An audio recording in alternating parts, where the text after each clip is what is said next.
صوب ابوها وقال، تقدم صوب ابوها وقال.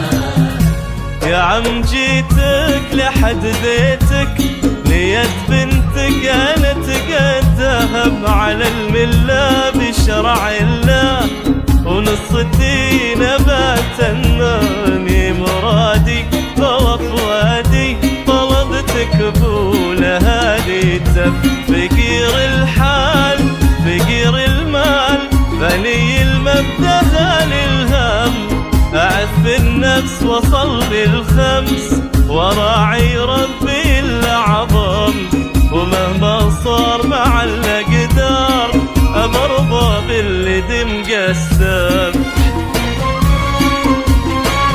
الجديد والحصري لدى الأستاذ سلطان الخليل، بتنفيذ أعطى زفاف توشيح، زفاف بدون أسماء، زفاف بدون موسيقى، زفاف نافذ المهندس، زفاف محمد عبده، زفاف حسين الجسمي، زفاف راشد الماجد، زفاف أصالة.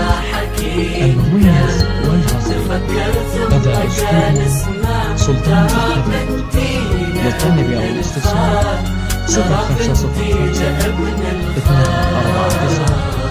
يا عم أرجوك لا ترمي الشوق في عيني وقلبي المغرب، بطهر الأرض عرفنا بعض من احنا صغار، لو تعلهاب لا تحرمنا لا تعدلنا، وربك ما رضى بالظلم.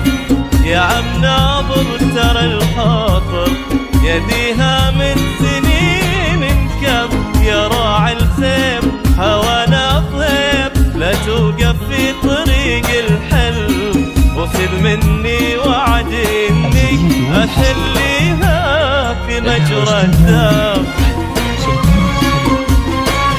بتنفيذ أرقى زفاف توشيح، زفاف بدون أسماء، زفاف بدون موسيقى، زفاف نافذ المهندس، زفاف محمد عبده، زفاف حسين الجسمي، زفاف راشد الماجد، زفاف أصالة. المميز والحصري لدى أسطورة سلطانة الخليل، للطلب أو الاستفسار 0505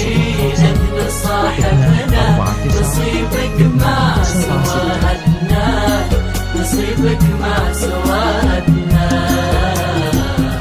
ما هو معقول ولا مقبول أعيش الفكرة دي يا عم، بعد بنتك أنا أحلف لك علي تحرم بنات آدم، لو دنياي حكايتناي بغنيها بجرح وهم، وهذا القلب عندي صعب حلف بعشقها وقسم، بقول لك شي مدامي حي اموت وغيرها يحرم، بكل الياس بقول للناس حياتي خانها درهم.